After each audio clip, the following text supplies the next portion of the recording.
Okay, thank you. हो सकता है कि मेरे आज की जो टॉक है, थोड़ी सी वॉल्यूम कम कर दो।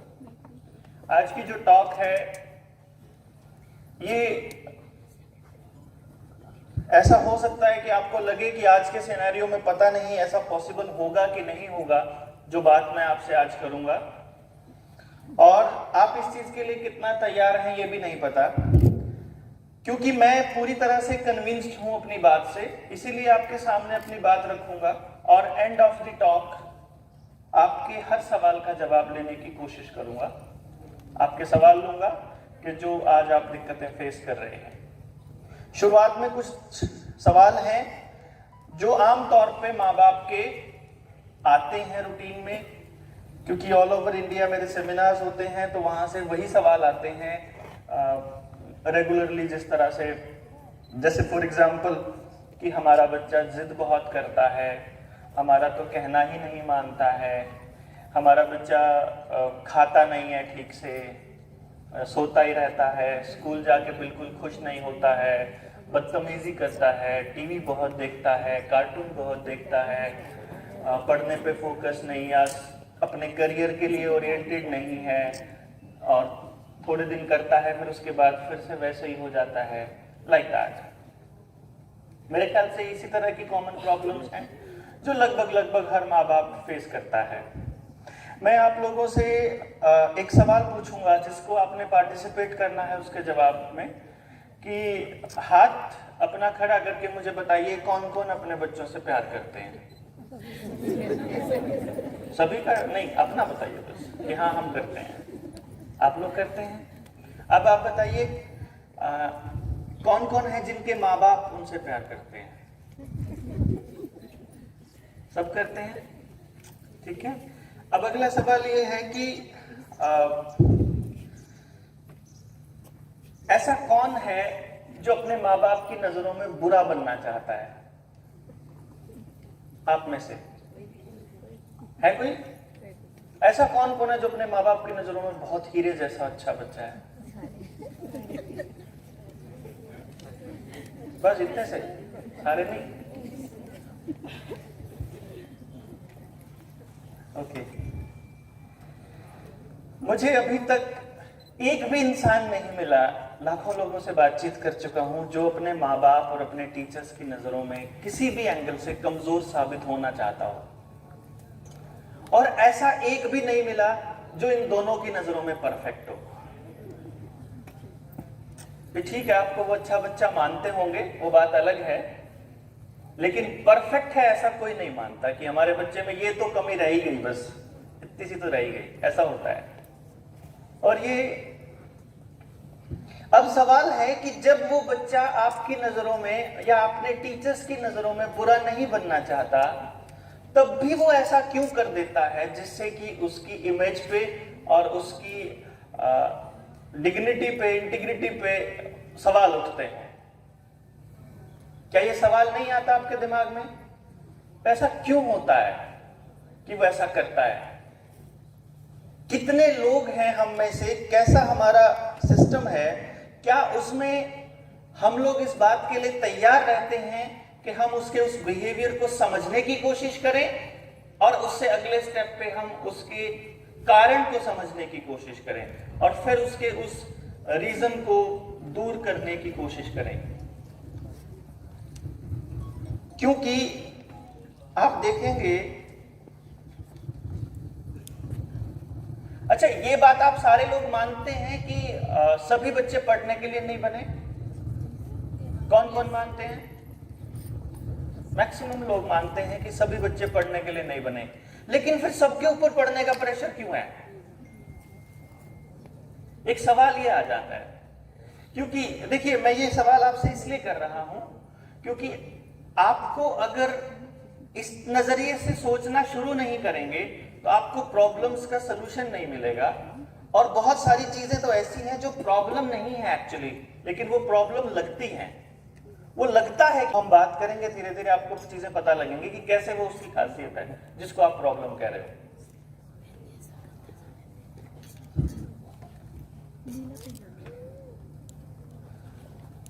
करीब करीब कितने बच्चे होंगे जो पढ़ने के लिए बने होंगे? एवरीवन। देखिए, वैसे तो हमारा दिमाग जो है वो इस तरीके से बना है कि कोई भी इंसान कोई भी काम कर सकता है। ऐसा कुछ भी नहीं जो हम नहीं कर सकते, ऐसा कुछ भी नहीं जो हम नहीं सीख सकते।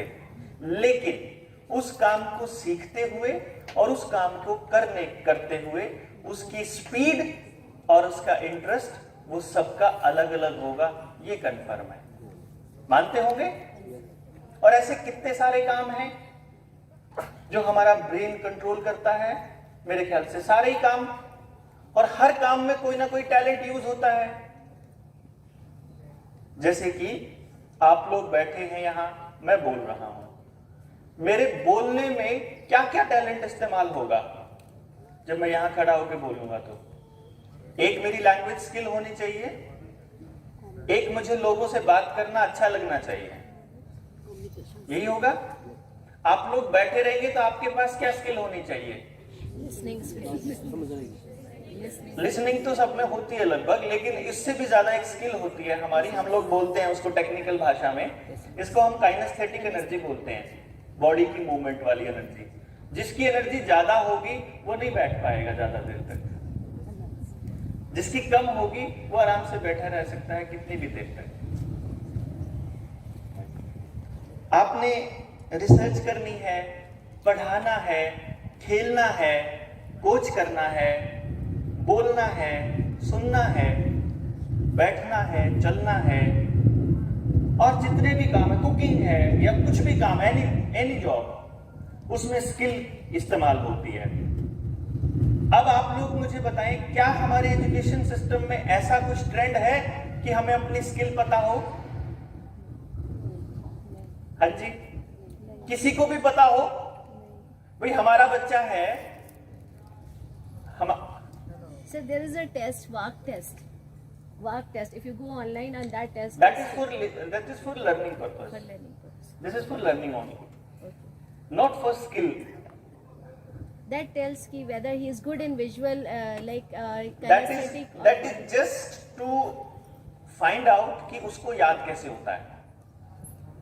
Just to find out कि उसको याद कैसे होता है, मतलब पढ़ाई। पढ़ाई कैसे। मैं बात कर रहा हूं इंसान की। हमारे टीचर्स क्या इतने इक्विप्ड हैं कि जब आप पीटीएम में आते हैं और वो आपको बताएं जी आपका बच्चा ना इस चीज में परफेक्ट है, ये अपने को करना पड़ेगा और ऐसे ऐसे करना पड़ेगा। We don't have, actually we don't have. India में नहीं है। वो मैं इसलिए कह रहा हूं क्योंकि मैं पहला आदमी हूं इस पे काम करने वाला इंडिया में। तो जहां मैं नहीं गया पहले, वहां इसका मतलब ये बात नहीं गई, सिंपल सी बात है। मैं जब बहुत अर्ली स्टेज में, आज से 17-18 साल पहले माँ बाप को बताता था ना कि आपका बच्चा, आप इसके ऊपर ना पढ़ने के लिए प्रेशर खामखा ही लगा रहे हो, तो माँ बाप का जवाब होता था कि सर क्या करें, एडमिशन तो इसी बेसिस पे मिलना है, आगे तो नौकरी तो इसी बेसिस पर मिलनी है। तो लेकिन आप सोचना तो शुरू करो। नहीं सर, नंबरों के अलावा नहीं सोच सकते किसी और चीज के बारे में, क्योंकि स्कूल में जो परफॉर्मेंस है और जो बच्चे के ऊपर लेबल लगता है फर्स्ट सेकंड थर्ड का, वो भी नंबरों के बेसिस पर ही लगते हैं। तो कहां जाएं हम? और बताएं, जब आपके घर में बच्चा आएगा ना तब पता लगेगा आपको बच्चे कैसे होते हैं। मैं तब कुंवारा था। फिर एक दिन मेरे घर में भी शादी के बाद बच्चा जन्म हुआ। लोगों ने कहा कि जब वो थोड़ा बड़ा हुआ तो लोग कहने लगे कि अब पता लगेगा तेरे को ना। और वो थोड़ा स्लो लर्नर था मेरा बेटा। मैंने उसके ऊपर थी कि मैं कमजोर बच्चों को ही पढ़ाता था, तो मेरे लिए ज्यादा मुश्किल नहीं था वो चीज। और वो जो बच्चा जिसको दुनिया स्लो लर्नर बोलती थी, उसने 5 साल की उम्र में पहला नेशनल रिकॉर्ड बनाया, इंडिया का यंगेस्ट गोल्ड मेडलिस्ट बना वो मैथमेटिकल कैलकुलेशन। 7 साल की उम्र में मेरे बेटे ने, जिसका नाम यशस्वी बल्हारा है, और मुझे लोगों ने सीरियसली उसके बाद ही लेना शुरू किया कि नहीं, वैसे उसके बाद भी नहीं शुरू किया था, सही बताऊं तो। उसने नेशनल रिकॉर्ड बना दिया, टीवी अखबारों में आने लग गया। जब पेरेंट्स से मैंने बात करी कि ले देखो इसने भी ले लिए नंबर, तो वो कहते हैं आपके वाला गिफ्टेड होएगा, इसमें क्या है? एक आधा बच्चा होता है जो कुदरत ने बनाया होता है, इसमें क्या है? फिर मैंने अपने दोस्तों के बच्चों को तैयार करना शुरू किया। किसी का Limca book of world record में नाम आ रहा है, कोई अलग वंडर बॉय आ रहा है, कोई किसी नाम से, कोई किसी नाम से टीवी में आने लगे। उसके बाद भी लोगों ने ये कहना शुरू कर दिया कि ये भी गिफ्टेड ही होंगे, हमारे वाला नहीं है ऐसा। अब कैसे समझाएं कि आपके वाला भी वैसा ही एक्चुअली। अगर आपके आस पड़ोस को, एनवायरनमेंट को नहीं समझ आ रहा तो उसमें गलती उस बच्चे की नहीं है, लेकिन वो नहीं समझने को तैयार थे। इसीलिए हमने फिर एक चैलेंज प्रोग्राम थ्रो किया था सोसाइटी के लिए, doctor Dev's challenge programme, from lowest scorer to the highest achiever. हमने लिए 20 स्कूलों से 20 बच्चे, और हमने स्कूल को चिट्ठी लिख करके एक बात बोली थी कि अपने स्कूल का वो बच्चा दे दो जो तुमसे नहीं संभल रहा हो, जिसके आगे सारे हाथ जोड़ चुके, भाई तेरे बस की बात नहीं है, पढ़ना तेरे बस की बात नहीं है। मैं ये बताना चाह रहा था कि पढ़ना is not that big deal basically, और वो इतना इंपॉर्टेंट भी नहीं है लाइफ के लिए। लेकिन चलो आप लोग कह रहे हो कि हमारे वाला कर नहीं पा रहा, तो मैं आपको बताता हूं कि कैसे करते हैं। 20 में से 18 बच्चों ने हमारे पास पूरा साल लगाया, और एक साल के बाद you will be surprise to know 18 के 18 मोस्ट डिक्लेयर्ड डफर बच्चों ने सबसे मुश्किल subject physics, chemistry and maths में स्कोर किया 100 आउट ऑफ 100 एवरीवन। मैं उस दिन फिर सोसाइटी के सामने आया, मैं फिर पूछा उनसे कि मान लो आपकी क्लास के सारे बच्चों के 100 में से 100 नंबर आ जाएंगे, क्या तब आपके पास उनको हैप्पीनेस देने के लिए जगह है? नो। अगर इस भिवानी शहर के सारे स्कूल ले लेना और उनके टॉप पर 3 बच्चे फर्स्ट, सेकंड, थर्ड निकाल के ग्राउंड में खड़े कर दो, उनको भी खुशी देने का कोई एनवायरनमेंट नहीं है अपने इंडिया में। क्यों? क्योंकि मां बाप को ही नहीं पता। हमें कुत्ते पालने सिखाए जाते हैं, मछली पालन सिखाया जाता है, मुर्गी पालन सिखाया जाता है, इंसान पालना कोई भी नहीं सिखाता। हमें पता ही नहीं इंसान की, उसके नेचर को समझना कोई सिखा ही नहीं रहा, उसको समझना कोई सिखा ही नहीं रहा। मैं समझाना ही सिखा रहे हैं, हम तो समझा ही रहे हैं। एवरीवन इज जस्ट उसको समझा रहा है, तो ये सही नहीं करता, तो ये सही नहीं करता। एंड देन मैंने कहा कि चलो सभी बच्चों ने 100 में से 100 ले लिए, तब आपके पास ऐसा क्या अरेंजमेंट है कि वो बच्चे अपनी सोसाइटी के अंदर वो जगह, वो मुकाम हासिल कर लें जिसके लिए वो बने हैं, जो उनका रोल है। क्योंकि मैं आपको बताऊं, अगर आपने मधुमक्खियों का स्ट्रक्चर, काम करने का तरीका देखा हो, चींटियों का अपनी वो घर बनाने का, वो बुम्बी बनाने का तरीका देखा हो, तो आप देखोगे कि उनमें एक रानी मक्खी होती है, जैसे मक्खियों की बात करें, एक टीम होती है जो छत्ता बनाती है, एक टीम होती है जो उनकी रक्षा करती है बाहर से कोई दूसरा वो आ जाए तो, एक टीम होती है जो पराग लेके आती है, जो फूलों से लेके आती है, जिससे वो शहद बनाती है। पूरा काम बटा होता है, टोटली ऑलरेडी डिक्लेयर्ड होता है कि ये वाली जो कैटेगरी के जो जीव हैं ये काम करेंगे। जानवरों तक में ये चीज डिसाइडेड होती है, पहचान लेते हैं कि तुम्हें ये काम अच्छा लगता है तुम ये करो, तुम्हें फालतू से करो, भाई तुम्हें बैठना अच्छा लगता है तुम घर पे बैठे यहाँ आराम से बैठो। चींटियों तक में नेविगेटर्स चींटियां होती हैं जो रास्ता देख के बताती हैं बाकियों को कि खाना वहां रखा है, चलो चलते हैं। और हम लोग इंसान, हम लोग इतना पीछे हैं सारे जानवरों से कि हम यही नहीं फाइंड आउट कर सकते कि मेरा बच्चा जो पैदा हुआ है ये सोसाइटी में कौन सी जगह पे बैठेगा जहां वो सारी उम्र खुश भी रहे और दूसरों को भी खुश कर सके। हैप्पीनेस के लिए हम काम ही नहीं करते। 95% पॉपुलेशन, 95% अपने काम से दुखी है अपने देश में, जो भी काम वो कर रही है, बिकॉज बाय चांस वो काम कर रही है, बाय चॉइस नहीं कर रही है। एवरीवन, उसका क्यों बता रहा हूं मैं ये बात आपको, लगभग 17,000 बच्चों के ब्रेन पे रिसर्च है मेरी, 17,000 बच्चों पे। बड़ी ब्यूटी क्या है कि मैंने जिस बच्चे को ये बता दिया कि ये बच्चा इस काम के लिए बना है या ये बच्चा ऐसे खुश रहेगा, आज तक एक भी बच्चे के बारे में एक भी लाइन गलत नहीं गई। ये सबसे बड़ी बात है। और उसका नतीजा क्या है जो मैं आपको बताने की कोशिश कर रहा हूं, वो ये है कि जो बच्चा अबव 90 स्कोर कर लेगा आज के सिनेरियो में 95 कह सकते हो आप उसको, कि जो 95 से ऊपर स्कोर कर लेगा वो बच्चा एक्चुअली पढ़ने के लिए नहीं बना। और हमें सारी पढ़ाई उसी के नाम पे रिजर्व रखी हुई है, सारी सीटें उसी के नाम पे हैं आगे कॉलेजेस में, और आगे नौकरियां भी उसी को हैं। ना वो बच्चा नौकरी के लिए बना और ना वो बच्चा पढ़ाई के लिए बना। यही कारण है कि आज हमारा हर इंसान, चाहे वो टीचिंग में है, चाहे वो रिसर्च में है, चाहे वो किसी भी काम में है, जैसे ही उसको नौकरी मिलती है पहला काम करता है किताबों को फेंकता है। अगर वो पढ़ने के लिए बना होता तो वो अपनी जिंदगी के आखिरी सांस तक पढ़ाई ना छोड़े, क्योंकि किसी ना किसी का तो पैशन पढ़ना भी हो सकता है ना। जिसका पैशन पढ़ने का होगा वो पढ़ेगा, उसको एनालाइज करेगा और अपने दिमाग से बात लिखेगा। एज इट इज कॉपी नहीं कर सकता वो बच्चा, और जो बच्चा एज इट इज कॉपी नहीं कर सकता वो 90 वो स्कोर नहीं कर सकता। समझ रहे हैं आप पॉइंट? क्यों नहीं वो बच्चे, वो जो एक्चुअली पढ़ने वाले जो बच्चे हैं, जो एक्चुअली रिसर्चर हैं, जिनको सच में पढ़ना अच्छा लगता है, वो तो पढ़ाई से पहले ही काट दिए जाते हैं। क्यों? क्योंकि 10 लाख बच्चा 12वीं के IITs में एग्जाम में अपीयर होता है और 10,000 सीट हैं, यानी कि 9,90,000 बच्चों का एडमिशन नहीं होना कन्फर्म है कि इनका नहीं होना, और इनके बारे में कोई भी बात नहीं कर रहा।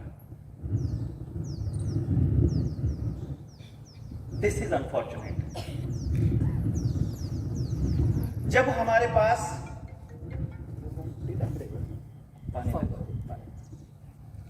दूसरा गर्म वाला थर्मस गिलास में डालो। जब हमारे पास अपनी क्लास के टॉपर्स के लिए भी जगह नहीं है प्रॉपर, तो फिर जो बच्चा 40वें नंबर पर आ रहा है 40 बच्चों की क्लास में, उसका क्या करेंगे? क्या वो इंसान का बच्चा नहीं है? यह सबसे बड़ा सवाल है। मेरी जो लड़ाई है वो उन बच्चों के लिए है जो आपके बनाए हुए क्राइटेरिया में फिट नहीं बैठ रहे,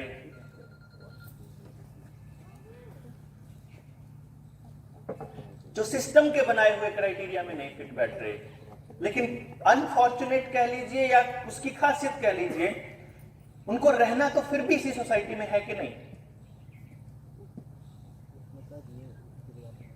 और अगर इस बात को हम लोग नहीं समझेंगे, अगर इसको सोचना शुरू नहीं करेंगे, इस पे बात करना शुरू नहीं करेंगे, अगर इसके ऊपर एक्शन नहीं लेंगे पार्टिसिपेशन के साथ, एक्टिव पार्टिसिपेशन के साथ, तो क्या आपको अपने बच्चों के लिए कैसा भविष्य नजर आ रहा है? कुछ दिख रहा है भविष्य में? मुझे तो कुछ नहीं दिखता, क्योंकि आप अगर अपने पड़ोस में बात करेंगे, अपने दोस्तों से बात करोगे, तो आपकी क्या बातें होती हैं? कंपटीशन इतना हो गया है, क्या करेंगे बच्चे? और कसूर किसका? बच्चे का। कमाल की बात तो यह है, हम उनसे बड़े, उनसे समझदार, हम उनको वो एनवायरनमेंट नहीं दे पा रहे, अपनी गलती नहीं मान रहे, सारी गलती उसकी कि तू ही नहीं कर रहा। भाई आप देखो, मैं किसी खास पर्टिकुलर उसकी नहीं बात कर रहा, मैं अपने बेटे की, मेरा बेटा one of the best schools में पढ़ता रहा है। मैं उसके पीटीएम में जब जाता हूं, क्योंकि मेरा हर काम एक रिसर्च का पार्ट होता है, मैं यहां आया हूं, मैं यहां से भी अपनी रिसर्च कर जाऊंगा, तो अपना नोट कर जाऊंगा जो मुझे नोट करना है। मैं उसकी पीटीएम में सबसे पहले आके बैठ जाऊं, सारे पेरेंट्स आते हैं, माँ टीचर से बात करते हैं और चले जाते हैं, और मैं फिर उनको मैं नोट डाउन करता हूं। तो मुझे 13 साल से मैं पीटीएम्स देख रहा हूं उसकी, और 13 साल से मैं वही शब्द सुन रहा हूं। इसमें दिमाग तो है, पढ़ने में लगा था बस। टीचर वेट कर रहा है कि मम्मी आएगी तो बताएंगे पीटीएम में, मम्मी वेट कर रही है कि चलिए पीटीएम में तब बताएंगे। बेटा work hard, you have potential, कर सकते हो, करोगे ना अगली बार? पक्का प्रॉमिस? पक्का प्रॉमिस? And that's all. वो मेहनत कैसी करनी है, कैसे करनी है, कहां ले जाओगे फिर वो मेहनत करके? मैंने एक दिन पूछ ही लिया एक मम्मी से, मैंने कहा अच्छा मैडम मान लो ये थोड़ी मेहनत कर लेगा, तब इसे अपन कहां ले जाएंगे? अभी कितना रैंक है? अभी तो ये 15वें रैंक पे आया है, 15th रैंक पे। मैं कहें देन व्हाट? मान लो मेहनत कर लेगा तो कहां लेके जाना है? कहते हैं तो फर्स्ट भी आ सकता है। मैं कहता जो अभी फर्स्ट है वो ऑब्वियसली फिर वो फर्स्ट नहीं रहेगा, और किसी ना किसी को उसका 15वां नंबर भी लेना पड़ेगा, फिर किसी ना किसी को 40वां भी लेना पड़ेगा। फिर वो 40वां इग्नोर्ड कैसे? वो नंबरों के बेसिस पे कमजोर कैसे? वो उनके बेसिस पर निकम्मा कैसे? पढ़ाई तो एक काम है ना सारी दुनिया जहान के कामों में से, तो अगर वो एक काम नहीं कर पा रहा तो वो निकम्मा कैसे हो गया? और ढेर सारे काम भी तो हैं, आपने वो काम देख लिए क्या उससे करवा के कि सबसे बढ़िया क्या करेगा? भाई जो काम मैं करता हूं ना, मैं पहला आदमी हूं। ऑब्वियसली जब मैंने करना शुरू किया तो लोगों ने मुझे कहा तू पागल है क्या? मैं कहा मैं तो इस कॉन्सेप्ट पे काम करूंगा। तू पागल है क्या? ऐसे थोड़ी पॉसिबल है। अब आज से 17 साल पहले कोई टैलेंट बेस्ड एजुकेशन की बात करता, सोचो क्या होता था? मेरे को सच में पागल बोलते थे। 3 साल तक तो मुझे पहला आदमी नहीं मिला मेरे को जो सुन ले। And then what I said कि फिर मैं लोगों तक खुद जाता था, जो स्कूल के मालिक हैं, स्कूल के टीचर्स हैं, सरकारी स्कूल के हैं, प्राइवेट के हैं, कि सर आने वाले टाइम में आपकी जरूरत बनेगा ये। And then what they said? अब भी नहीं सर, पेरेंट्स नहीं सुनते जी, क्या करें? तो फिर पेरेंट्स क्या सुनते हैं कि उनको तो नंबर चाहिए, कि फिर आप क्या करते हो कि करें क्या? अब पिछले स्कूल से एडमिशन करा के इसमें लाए थे। एक्चुअली तो वहां तो आते ही पीटीएम में मम्मी ने तो मैडम को ही कसूरवार ठहरा दिया। वहां तो जी 75% आते थे, यहाँ 65 ही आए। तो मैं कहा फिर क्या करते हो? कहते कुछ नहीं, क्लास टीचर को बोल देते अगली बार 76 दे देना बस इसको, कि यहाँ आने के बाद सुधर गया। भाई माँ बाप को नंबर चाहिए, स्कूल नंबर दे देगा। माँ बाप को बच्चे की जिंदगी चाहिए, माँ बाप बच्चे की जिंदगी बनाने के लिए बात करोगे। फिर आप देखो, अगर सारा कसूर बच्चे पे डालते रहोगे, वो तो छोटा है अभी, उसे तो कुछ नहीं पता, ना उसे जिंदगी का पता, ना उसे आने वाले टाइम में उसके पास क्या क्या रिसोर्सेज है, उसे कुछ नहीं पता। उसे ये भी नहीं पता सोसाइटी में उसका रोल क्या है। तो एक्चुअली वो तो कुछ नहीं डिसाइड कर सकता। स्टेक होल्डर तो 2 है, एक स्कूल है, या तो टीचर्स हैं या माँ बाप हैं। अब उनको पता होना चाहिए कि क्या देना है। अब मान लीजिए बच्चा ही कसूरवार है, फिर तो अपन को टेंशन क्या जरूरत? फिर तो कुछ चेंज करने की जरूरत ही नहीं ना टीचर और पेरेंट को। हम कोई चीज बदलेंगे तो तब ना जब अपने को समझ आ जाए कि भाई जो हो रहा है वो गलत हो रहा है, फिर हमें समझ में आएगा कि यार बदलना पड़ेगा। फिर सोचेंगे ना कि क्या बदलें, फिर सोचेंगे ना कि जाएं कहां। मैं जो बता रहा था वो ये बता रहा था कि पढ़ाई तो एक काम है और ढेर सारे काम हैं जिनसे पैसे कमा सकते हैं। मैं ये बता रहा था कि मैंने जब 17 साल पहले ये करना शुरू किया तो मेरे को कोई सुनता भी नहीं था। आज मैं इससे पैसे कमा रहा हूं। और ऐसे आपकी सोसाइटी में ऐसे ढेर लोग मिलेंगे जो सिर्फ इसलिए इतने बड़े आदमी बन गए क्योंकि समोसा बहुत अच्छा बनाना आता था, इसकी चाट पापड़ी अच्छी है, इसके गोलगप्पे अच्छे हैं, ये सूट बहुत अच्छा सीलता है, ये बहुत अच्छा ये काम करता है। आप प्लम्बर भी बुलाओगे घर में तो क्या कहोगे फोन करके अपने दोस्त को? ये थोड़ी कहोगे कोई सस्ता प्लम्बर भेज, आप ये कहते कोई अच्छा प्लम्बर भेज। तो आपको कौन सा काम नहीं करवाना और कौन सा काम नहीं करना, हर काम को करने के लिए आपको बंदा ही तो चाहिए होता है। और अगर वो अपने काम को एंजॉय कर रहा है और अपने काम में मस्त है तो पैसे मिल जाएंगे उसको। क्यों? जो उससे सर्विस ले रहा है उसको पैसे दे ही देगा ना। तो मुझे ये लगता है कि पैसा, नौकरी is not a big problem, वो बन जाएगी। वो अपन जब बैठेंगे, सोल्यूशन ढूंढने की कोशिश करेंगे, डिस्कशन करेंगे, वो निकल आएगा। बट पहले सोचें तो सही कि there is an alternate way of living. आज जो बच्चा जी रहा है उसकी लाइफस्टाइल को एक बार ऐसे सोचो, वो आपका बच्चा नहीं है।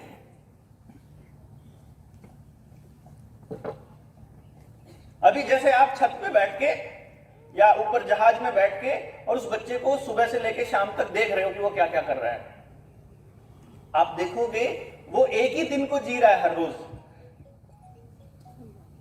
एक ही दिन को। सुबह उतने ही बजे उठना, वैसा ही टिफिन पैक करना, वैसे ही स्कूल जाना, वैसे ही क्लास में बैठना, वैसे ही पढ़ना, वैसे ही टेस्ट देना, वैसे ही पेपर, वैसी पीटीएम, वही डायलॉग, वही प्रॉमिस, वही ताने, वही डांट, वही मार, वही एवरीथिंग इज सेम। और कमाल की बात ये, जो फर्स्ट है ना क्लास में, उसके ऊपर तो प्रेशर बना हुआ है कि तूने फर्स्ट ही रहना है, तू नीचे बता दियो। और जो 39 बच्चे हैं 40 बच्चों में से, उनके ऊपर प्रेशर है कि तूने फर्स्ट आना है। और इस चक्कर में 40 बच्चों में से एक भी बच्चा 100% रिस्पेक्ट नहीं ले रहा। ना उसे माँ बाप की इज्जत मिल रही, ना उसे किसी और की इज्जत मिल रही। तो जिस बच्चे ने अपनी जिंदगी के पहले 10-20 साल बेइज्जती करवा के काटे होंगे, वो कर लेगा किसी की इज्जत है?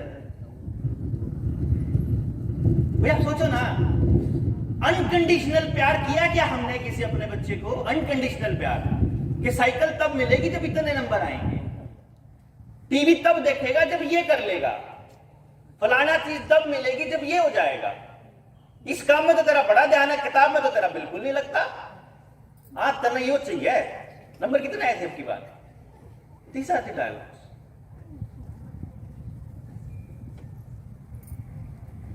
क्या हम कुछ भी अनकंडीशनल कर रहे हैं? और क्या हम जो कर रहे हैं क्या वो सही है? और क्या वो दिशा सही है? और क्या हमें उसी तरफ चलते रहना चाहिए या इसको थोड़ा बहुत बदलना चाहिए? क्या कहते हैं? बदलना चाहिए। कौन कौन तैयार है बदलने को? देखो, थैंक यू वेरी मच। अब हमारे पास एक टेक्निक आ गई। अब हम ये बता सकते हैं कि इस बच्चे के पास ये वाला टैलेंट है। पता लग गया? क्या हम रेगुलर स्कूल की स्टडीज के साथ दिन में 2 घंटे उसके ओरिजिनल टैलेंट की ट्रेनिंग के लिए अरेंजमेंट नहीं कर सकते? कर सकते हैं। आने वाले टाइम में और कुछ नहीं करेगा, वो उससे पैसे जरूर कमा लेगा, इश्यूज खत्म। और सबसे बड़ी बात, उसको वो पसंद भी होगा, उसको मजा भी आएगा। कैसे? एक बच्चे को कार्टून देखने का बहुत तगड़ा शौक है।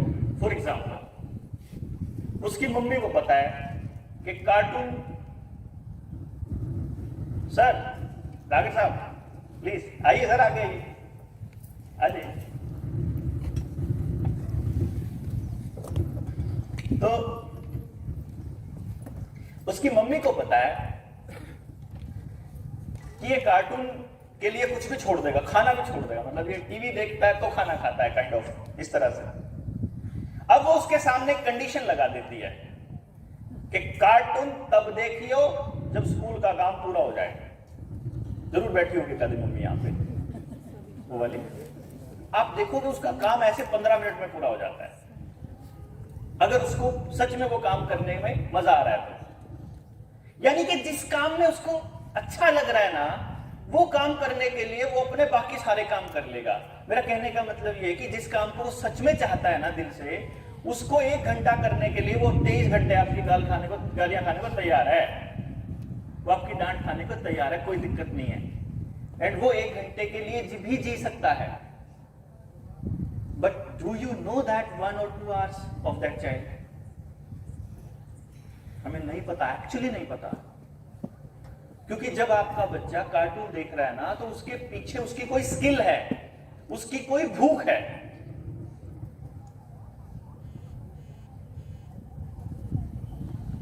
स्कूल में टीचर्स कौन कौन है यहाँ बैठे हुए?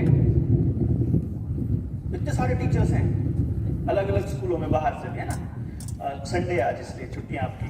तो मैम जस्ट मुझे ये बताइए, एक सवाल है छोटा सा, कि जब एक क्लास में एक बच्चा है जो ऐसे करके सोफे पे जब बैठता है, पैर हिलाता रहता है, कुर्सी पे बैठा बैठा हाथ हिलाता रहता है, ऐसे ऐसे करके टांगे हिलाता रहता है, मारता रहता है सामने वाले को, तब आप क्या करते हैं? डांटते हैं। और क्या करते हैं? पनिशमेंट भी मिलती है, डांट भी मिलती है, और कुछ नहीं, चलो पनिशमेंट अगर अलाउड नहीं है तो हम उसे रोक देते हैं। ऐसा भी है कोई जो इसका मतलब समझता है कि वो ऐसा क्यों करता है? Yes please.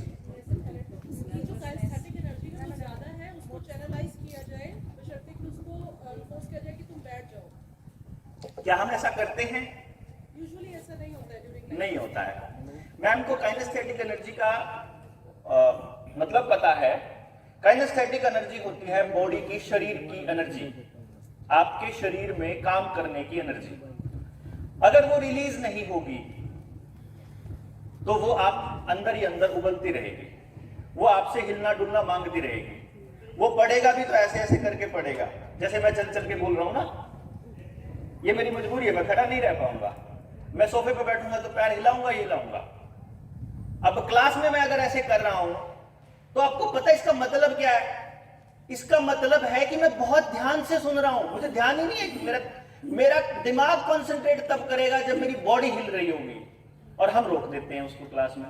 ए यू, आराम से बैठो, ठीक से बैठो, क्या है, what is this kind of. अब ये किस शरीर की एनर्जी का इस्तेमाल कैसे हो सकता है? ये डिपेंड करता है। देखो, अपने को अपनी सोसाइटी के अंदर हर काम करने वाले लोग चाहिए। खेत में भी शरीर का काम करने वाले लोग चाहिए, सड़क पे रिक्शा चलाने वाला आदमी भी चाहिए, मजदूरी करने वाला दिहाड़ीदार भी चाहिए, और अगर एलिट क्लास है और हम पैसे खर्च कर सकते हैं तो हमें स्पोर्ट्स पर्सन भी चाहिए। उसके पास वो एनर्जी है। लेकिन वो आदमी अगर ये काम नहीं करेगा और बाय चांस उसकी मम्मी या उसके पापा उसको कहीं ना कहीं, मतलब उसको रट्टा मरवा के पेपर पास करा के और कहीं बैंक में पीओ लगवा दें या क्लर्क लगवा दें या कहीं बैठने वाली जॉब दे दें, समझो जिंदगी खराब हो गई उसकी। वो बैठने वाली नौकरी के लिए नहीं बना था, वो चलने वाले काम करने के लिए बना था। इतना सही तो समझना है। फिर आपका जो भी इकोनॉमिक स्टेटस है, फिर आपका जो भी जगह पे जहां बैठे हो, वहां आपके बच्चे के लिए कौन सी जगह बेस्ट हो सकती है, क्या हम ये डिसाइड नहीं कर सकते? बहुत इजीली डिसाइड कर सकते हैं। बजाय इसके कि वो दुकान को तब खोले जब मजबूरी में और कोई काम ना बचाओ कि चलो एक दुकान खोल के दे दें, क्यों ना हम उसके उन टैलेंट्स का पता पहले स्कूल टाइम में लगा लें कि ये आने वाले टाइम के बिजनेसमैन हैं, ये आने वाले टाइम के रिसर्चर हैं, ये आने वाले टाइम के लिटरेचर के बंदे हैं, ये आने वाले टाइम के म्यूजिशियंस हैं, डांसर्स हैं, कोरियोग्राफर्स हैं। क्या क्या तो नहीं चाहिए अपने को? टेलर भी चाहिए, बाल काटने वाले भी चाहिए, जूते बनाने वाले भी चाहिए, कपड़े बनाने वाला भी, खेती करने वाला भी, मशीनें बनाने वाला, हर चीज तो चाहिए। बट वो स्किल डेवलप तो करनी पड़ेगी ना। मैं 2015 में नरेंद्र मोदी से मिलने गया था, जब उन्होंने प्रधानमंत्री कौशल विकास योजना लॉन्च करी थी। स्मृति ईरानी से भी मिला था, मैं अपने एजुकेशन मिनिस्टर से भी मिला था। सबको मैंने एक बात कही और उनको भी मैंने एक बात कही कि आपको किसी बच्चे की स्किल नहीं पता, आप डेवलप क्या करोगे भाई? कौशल विकास योजना, कौशल का तो पता नहीं, किस चीज का विकास करेंगे अपन? लेकिन जो बड़े लोग हैं, जो हमारे पॉलिटिशियंस हैं, जो हमारे एमएलएज हैं या गांव के सरपंच हैं या पार्षद लोग हैं, उनको, उनके पास इतना पैसा है, वो अपने बच्चों को दुनिया में कहीं भी पढ़ा लेंगे और अपना जुगाड़ कर लेंगे। इसलिए दे आर लिस्ट बॉदर्ड। तब मुझे उतरना पड़ा गांव के उस एरिया में और आप लोगों के बीच आना पड़ा। जो सिग्नेचर कैंपेन है वो ऐसे नहीं करता मैं कि आया सिग्नेचर करवा लिया। पहले आपको बताऊंगा, फिर आप जितने लोगों से मिलवाओगे मैं उतने लोगों से साइन कराऊंगा कि ऐसा होना चाहिए कि नहीं होना चाहिए। आई हैव टेक्निक, मेरे पास टेक्निक है, पूरा 100% एक्यूरेसी वाली रिजल्ट है, रिसर्च है। मैं इस कंट्री को ऑन रिकॉर्ड बोल रहा हूं, रिकॉर्ड हो रहा है, मैं पूरी की पूरी रिसर्च बिना नाम के और बिना पैसे के देने को तैयार हूं। बट कम से कम वो आपके बच्चे के लिए इस्तेमाल होनी चाहिए। लेकिन फिर पता क्या होता है, जिस मंत्री से मिलो, जिस बड़े लोग से मिलो, सबसे पहले क्या करते हैं, अपने वाले को ले आते हैं, मेरे वाले का करते टेस्ट। मेरी काउंसलिंग कर, अब छुट्टी क्यों डॉक्टर? और जब मैं कहता हूं कि अब समझ आ गया आपको, आ गया, अब तो आप इसको इंप्लीमेंट कर लेंगे। कौन समझता है? डॉक्टर साहब छोड़ो ना, क्यों चक्रों में पड़े हो? That's all. इसीलिए फिर इसको प्रैक्टिकल करने के लिए मैंने टारगेट लिया कि हम पूरे हरियाणा से मैं कुछ गांव लूंगा जहां पे हम 100% एम्प्लॉयमेंट वाला एजुकेशन सिस्टम तैयार करेंगे। जहां आपको पता होगा, मान लीजिए आपके बच्चा जिस स्कूल में पढ़ रहा है, आपके टीचर्स आपको बताएं कि आपके बच्चे की ये स्किल्स हैं, आपको इनको डेवलप करने के लिए अरेंजमेंट या तो आप अपने घर के नजदीक कर लीजिए, और अगर आपसे नहीं होता तो और ज्यादा बेटर है कि मान लो हमारे पास 100 डांसर इकट्ठे हो गए, तो 100 डांसर्स के पेरेंट्स को बता दिया कि या तो तुम अपने को रोज छोड़ने जाओ, ले जाने आओ, या एक बढ़िया तरीका है कि 100 इकट्ठे होकर के स्कूल में ही शुरू कर लेते हैं अपन। क्यों जी? वो सस्ता पड़ेगा, इकोनॉमिक भी पड़ेगा, और स्कूल पार्टिसिपेट करेगा कि एक्चुअली उनको पता होगा कि कौन सा बच्चा हमने रिसर्च के लिए तैयार करना है, कौन सा साइंस के लिए करना है, कौन सा मैथ्स के लिए करना है, कौन सा हिस्ट्री के लिए करना है, कौन हिस्टोरियन इतना बढ़िया है, कौन स्टोरी टेलिंग में जाएगा, या किसी भी फील्ड में। There are ways. शुरुआत हम बहुत अर्ली स्टेज से करते हैं। किस चीज की शुरुआत पता है? किस चीज की शुरुआत? सर हार्वर्ड गार्डनर की थ्योरी है, theory of multiple intelligence. Yes. उसके ऊपर वेरियस कॉग्निटिव एनालिसिस के टेस्ट होते हैं, तो हम वो कर सकते हैं बच्चे के साथ। वेरियस क्वेश्चंस होते हैं कि बच्चे के पेरेंट्स उसको आंसर करें, तो उससे एक मतलब वे पता चल जाता है कि बच्चे की इंटेलिजेंस किस तरफ है। गार्डनर की थ्योरी के जो कॉग्निटिव एनालिसिस टेस्ट हैं, सारे के सारे विदेश से तैयार हुए पड़े हैं, एक भी इंडियन सिनेरियो का नहीं है। That is the biggest problem sir. Biggest problem. Indian system जो है इसमें एजुकेशन साइकोलॉजी डिपार्टमेंट के बड़ी बड़ी यूनिवर्सिटीज के साइकोलॉजी डिपार्टमेंट के हेड ऑफ द डिपार्टमेंट मेरे पास आते हैं कि जी बहुत तगड़ी प्रॉब्लम में फंसा हूं, क्या करूं? पर मैं उनको बोलता हूं आप कौन से सब्जेक्ट के हैं? कि मैं साइकोलॉजी का हूं। मेरे पास बहुत सारे टीचर्स भी आते हैं जो कहते हैं मेरा बच्चा पढ़ता नहीं है। इसीलिए ये दिक्कत है कि हमने जो बाहर के टेस्ट उठाए और कॉपी पेस्ट करने शुरू कर दिए, ना अपनी जरूरतें देखी, ना अपना एनवायरनमेंट देखा, ना हमारे लोगों का माइंडसेट देखा, ना कहां से शुरू करना है वो देखा। हम जो बात कर रहे हैं वो यहां जहां हम बैठे हैं यहीं से शुरू करना है। स्कूल, मैं जहां तक मैनेजमेंट को समझ पाया, जितना मैं प्रिंसिपल मैम को समझ पाया, स्कूल आपके लिए ओपन माइंडेड है, स्कूल आपके लिए तैयार है। आपका तैयार होना बहुत जरूरी है कि हमें क्या इस रास्ते पर चलना है, या जो चल रहा है वैसे ही चलने दें। क्या कहते हैं sir? Change is necessary sir. Change चाहिए, किस किस को चाहिए? Let's see how many. मुझे चेक कर लेने दो कौन कौन है। बताइए मैम को, That is दिखाइए very कौन important. किस को चाहिए That is change. very important for me. Let's see. Good. Everyone wants that change. Everyone wants that change. दिक्कत यही है, देखिए अगर मैं यही बात आपको कोई और पर्सन बताए शायद आपको नहीं वैसे समझ आए कि नहीं पॉसिबल नहीं है। इसी तरह से जब आपके पॉइंट पे आकर के मैंने समझाया, आपको समझ आ गया, यही बात बच्चे के साथ हो रही है। हम बच्चे को क्या चाह रहे हैं कि वो हमारी स्पीड से याद करे, जितनी स्पीड से हम चाह रहे हैं, जैसे हम चाह रहे हैं, जबकि उसका सोचने का, समझने का, देखने का, एनालाइज करने का और सिंथेसाइज करने का तरीका अलग है आपसे। आपको वो समझना होगा कि वो कैसे अलग है, और बहुत ओपन माइंड से ये सोच करके कि वो चाहे बने बड़ा होकर के बदमाश गुंडा रहेगा तो आपकी औलाद ही। फिर ये भी सोचना पड़ेगा कि चाहे वो कुछ भी करे, अच्छा करे या बुरा करे, उसमें आपका रोल एज अ फैसिलिटेटर था, नथिंग मोर देन दैट। क्योंकि जब बच्चे की अचीवमेंट के साथ अपना सम्मान और उसकी कुछ गलत काम के साथ अपना अपमान जोड़ लेंगे ना, तो समस्याएं आती हैं पेरेंटिंग में। कि अगर किसी के नमस्ते नहीं करे तो सोचते हैं कि माँ बाप ने सिखाया नहीं। This is not right. भाई जैसे मैं ये मानता हूं कि नमस्ते एक ऐसा काम है, ऐसे काम है जो अपने आप आते हैं अंदर से, इसके लिए आपको जबरदस्ती करने की जरूरत क्या है? सर, बच्चे अनुसरण करते हैं, हम उन पे थोप नहीं सकते। लेकिन थोपा जा रहा है ना, दिक्कत तो ये है। वही मैं कह रही हूँ, हम बच्चे अनुसरण करते हैं। पेरेंट्स गलत काम करेंगे, बच्चों को ये सोचेंगे कि वो सही काम करें, हम गलत करते रहे। बेसिकली पेरेंट्स तो खैर गलत काम प्लान करके तो कोई नहीं करता। नहीं सर, अगर एक बंदा घर में बीड़ी पी रहा है, वो ये सोचेगा मेरा बच्चा बीड़ी ना पिए। नहीं, मेरे घर में तो 4 मेरे पापा और थे, चारों पीते थे। मेरा दादा हुक्का पीता था। फर्स्ट स्टेज में बच्चा हमेशा अनुसरण करेगा, कभी आपके कहने पे नहीं चलेगा। ऐसा नहीं होता। जी सर। पहले स्टेप पे नहीं, आपकी बात बहुत हद तक सही है, अनुसरण करेगा, उसको वो दूसरे एंगल से भी देख सकता है। नहीं, जैसे आप सर कह रहे हैं ना कि बच्चा नमस्ते नहीं करता, अगर पेरेंट्स नमस्ते करेंगे तो डेफिनेटली उसको कहने की जरूरत नहीं पड़ेगी सर। अब मैं मेरे दोस्त के नमस्ते कैसे करूंगा? नहीं, चलिए कोई बात नहीं, मेरे दोस्त के नमस्ते कैसे करूंगा मैं?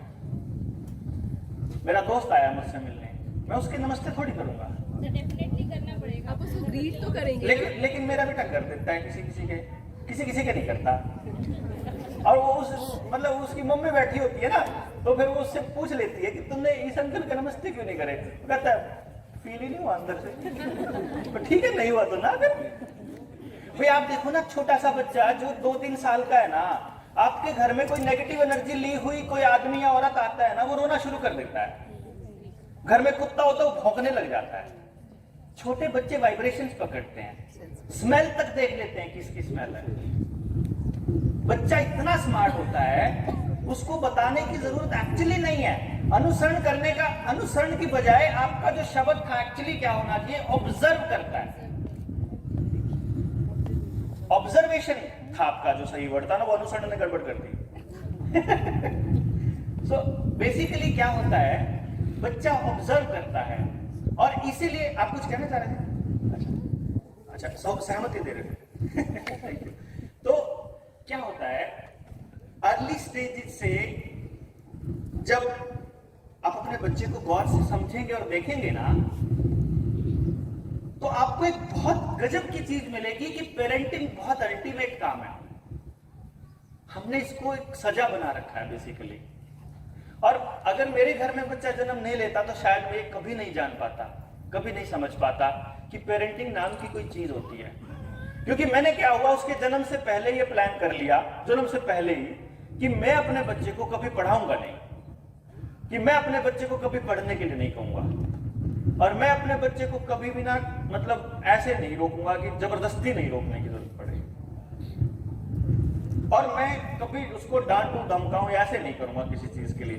तो तब देखता हूं क्या मेरी पेरेंटिंग ऐसी अच्छी होगी।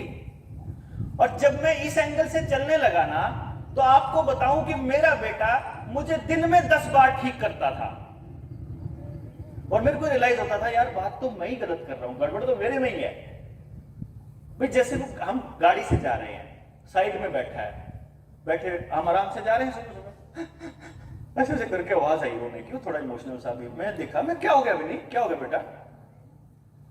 आप तो कह रहे थे कि रेड लाइट होती है तो रुकना होता है, आप तो नहीं रुके। करनाल की बात है, मैं क्रॉस कर गया था, मैं गाड़ी साइड में लगाई, उसके हाथ जोड़े, मैंने उसको बोला सॉरी बेटा, गलती हो गई, आज के बाद नहीं करूंगा। And that's all. मैंने आगे से अपने आप को सुधार लिया, और मुझे उसे पता लग गया। फोन करके बोलता है आप आए तो नहीं, आप तो झूठ बोलते हो। मैंने कहा क्या हो गया? आप तो कह रहे थे आप 8 बजे आओगे। ओ तेरे, अगली बार मैंने स्टेटमेंट ठीक करी, मैंने उसको बोला बेटा मैं 8 बजे के बाद आऊंगा। अब मैंने स्टेटमेंट अगली कर दी कि अब वो कहेगा आप आए तो नहीं। मैंने कहा देखो मैंने क्या कहा था याद है? 8 बजे के बाद। फिर ये बताओ, फिर मैं उसको बोला 10 बजे से पहले। मैं एग्जैक्टली तो नहीं पता ना मैं कितने बजे आऊंगा। Then I need to change my dialogues to connect with him. और तब मैंने जाना कि मैं इतनी गलती कर रहा हूं। फिर मैं देखता हूं अपनी पेरेंटिंग में इतनी गड़बड़ हो रखी है पहले पीछे से। मैं देखता था, आप देखिए, अगर आपका बच्चा खुलकर बोलता है, अगर वो आपसे जबान लड़ाता है और खुलकर बदतमीजी करता है, तो एक शब्द कंफर्म बोलेगा वो, मेरे को कोई समझता ही नहीं। आप तो अपनी चलाते रहते हो। और अगर उसको ऐसे शब्द बोलने पर अगर थप्पड़ पड़ते हैं तो वो ऐसा सोचता है, बोलता ही नहीं बस, लेकिन वो सोच जरूर रहा है। और जब उसे ये फीलिंग है कि मुझे कोई समझता ही नहीं, फिर उसने क्या सोचना सीखा ही नहीं, समझना, फिर क्या टेंशन है। अब मैंने क्या हुआ, मैं आपको एक इंसिडेंट बता रहा हूं, प्रॉब्लम कहां आ जाती है। ऐसे कई बार प्रॉब्लम भी आती है खूब सारी। हम गाड़ी में जा रहे, मैं और मेरी वाइफ मेरी साइड में बैठी, वो बेटा पीछे ऐसे, और वो शीशे में मेरी तरफ देख रहा, मैं भी शीशे में देखा उसकी तरफ, तो मेरे को कहता है पापा जी। मैंने कहा हाँ। मैंने भी ऐसे कर दिया उसकी तरफ। अब फिर सोचो कि इसने क्या कहा, मेरे को समझ में तो आया नहीं। तो उसकी मम्मी उससे पूछने लगी क्या कह रहे हो? कहता कुछ नहीं पापा ने समझ लिया। और मेरे को समझ नहीं आया। अब मेरे बच्चे को इतना भरोसा है कि मेरे पापा बिना कहे मेरी समझ लेंगे। फिर मैंने उसकी मम्मी की ड्यूटी लगाई कि यार तू इससे बात बात तो मैं पूछ कि क्या बोल रहा था, नहीं तो यहाँ तो पंगा हो जाए। देन शी आस्क्ड कि बताओ भाई क्या था, क्या कह रहे थे? कहते कि वो कुछ नहीं, मेरी किताबें खत्म हो गई थी, मुझे अब की बार बुक्स लेनी थी ना, तो मैं ये बोल रहा था कि मेरी किताबें खत्म हो गई, तो पापा कह रहे दिला दूंगा अपने आप। मैं कहा चल ठीक है। फिर मैं उसे अगले दिन जो है अपने साथ लेकर गया और मैंने उसे बुक स्टोर में छोड़ा कि छांट ले अपने जो तुम्हें खरीदनी है। तो फिर वो अपनी मम्मी को देखा, मम्मी मैंने कहा था ना पापा को पता लग गया। बच्चे इस लेवल पे आपको समझने की कोशिश करते हैं, आपकी आंखों से, आपके बोलने के लहजे से।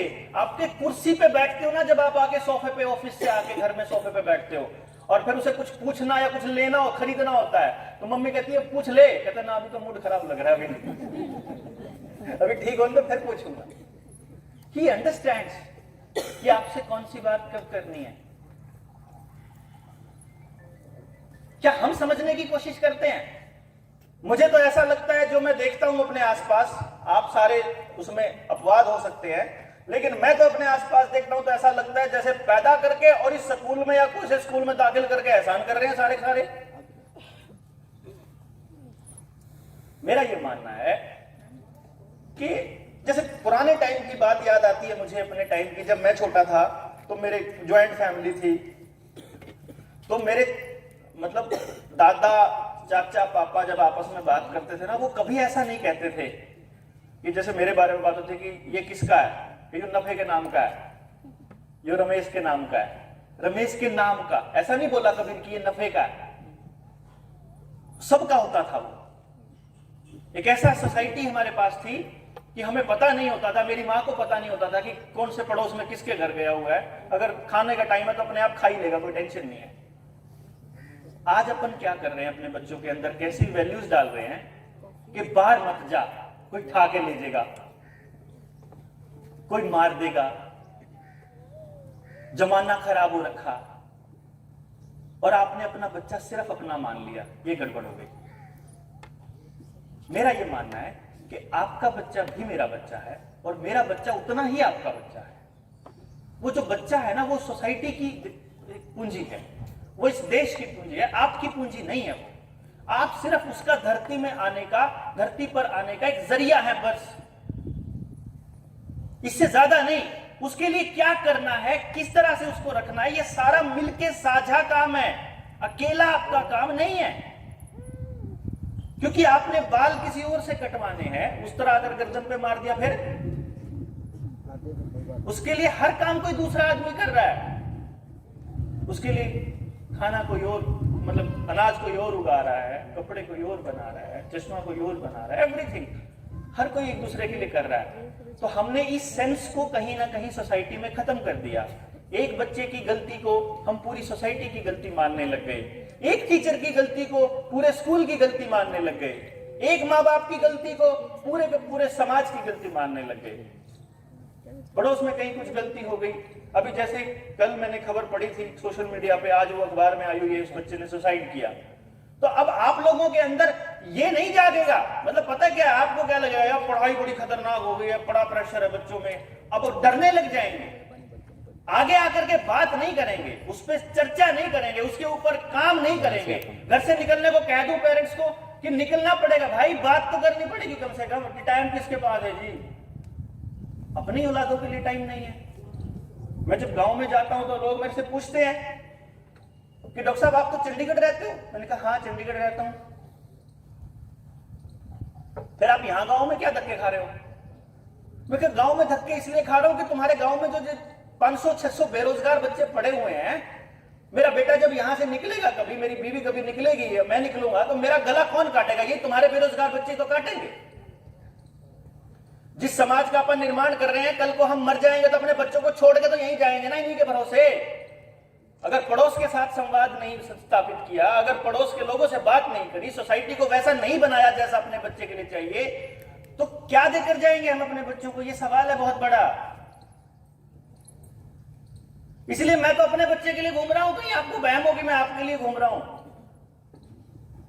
मैं तो गांव वालों को बताता हूं, मैंने किसी का नहीं ठेका ले रखा भाई, मेरे को मजबूरी है, मेरे को आप लोगों के पास आना पड़ रहा है, मुझे ये बताना पड़ रहा है कि जब गांव का एक बच्चा बेरोजगार हो जाए या वो गलत हो जाए, गलत रास्ते पर चला जाए, तो पूरे गांव की जिम्मेदारियां मिलकर के उस प्रॉब्लम को ढूंढे कि कहां प्रॉब्लम है।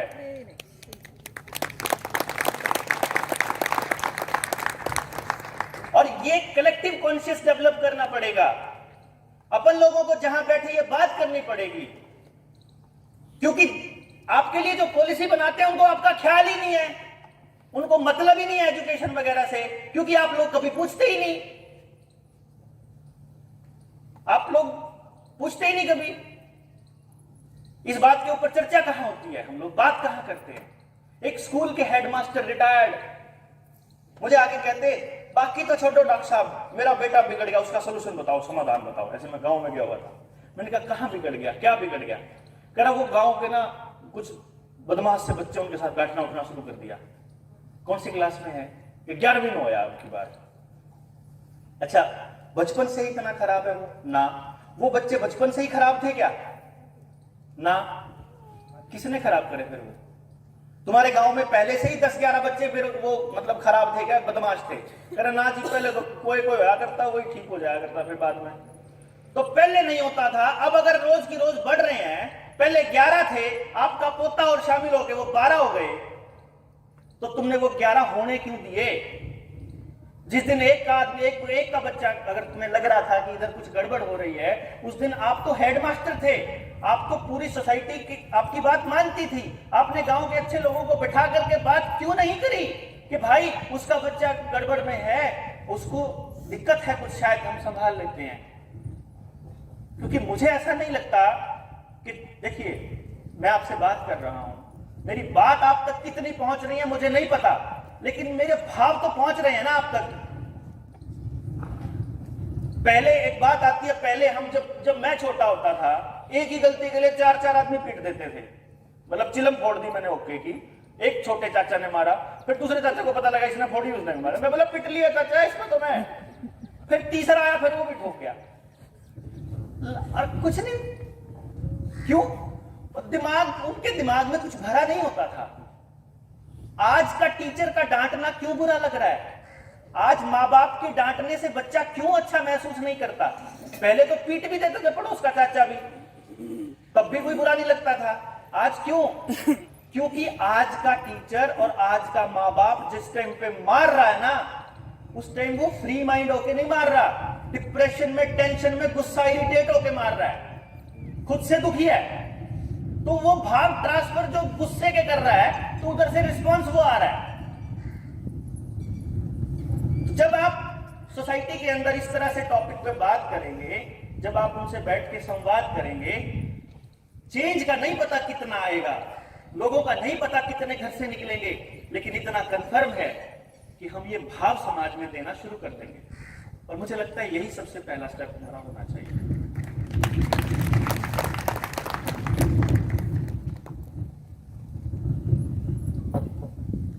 अब मैं एक प्रॉब्लम डिस्कस करता हूं, छोटी सी प्रॉब्लम नहीं, एक इंसिडेंट है जो रेगुलर हमारे घरों में होता है। एक तो मुझे ये बताइए, 3 साल या 4 साल से छोटे बच्चे किस किस के घर में हैं अभी? अच्छा, उनमें क्या क्या कमियां हैं बताइए? गुस्सा करते हैं माँ बाप को, गुस्सा कर रहे हैं, तो ये बात हो गई। खाना नहीं खाते, खाना नहीं खाते। मोबाइल, अच्छा, पढ़ाई से रिलेटेड कुछ प्रॉब्लम उनकी? पढ़ाई अभी नहीं हुई ना? अच्छा, मोबाइल पे वो आपसे फास्ट कर लेते हैं एक्सेस, मतलब आपसे स्मार्ट है, आपसे इंटेलिजेंट है, अब आप उनको अपने जैसा बनाने पे लगोगे, मतलब आप उनको ये कहोगे कि जैसे मैं कह रहा हूं वैसे करो। अब आप ये मैं ये इसलिए कह रहा हूं, जिनके बच्चे छोटे हैं ना, 3-3 साल के, 4-4 साल के, उनके घरों में पढ़ाई से, और उनके कैरेक्टर से और उनके पूरे एज अ होल आपको कोई समस्या नजर नहीं आएगी। वो जैसे जैसे स्कूल उनको ग्रेड देता जाएगा वैसे वैसे वो प्रॉब्लम्स जो है वो क्रिएट होनी शुरू होंगी धीरे धीरे। अब जैसे मान लो खाने की बात पे, मैं आपको खाने की बात पे बताता हूं। बहुत अर्ली स्टेज में छोटा सा था जब बेटा ना मेरा, मम्मी का फोन आया, बोलती है भाई मगर हाँ ये खाना नहीं खा रहा। मगर फिर ना खाने को क्या दिक्कत है? कह रहा ना तू क्या दे बस तेरी मान लेता है, ठीक है ना। मैंने कहा अच्छा एक बात बताओ मम्मी, अगर नहीं खाएगा तो क्या होगा? भाई नहीं खाएगा तो क्या होगा? ज्यादा से ज्यादा क्या होगा? बताए वो क्यों नहीं खाता? मैं आपको एक बात बताता हूं क्यों नहीं खाता। मान लो मैं यहां एक दुकान खोल के बैठ जाऊं, अभी आपको कहूं कि मैं ये सामान बेच रहा हूं,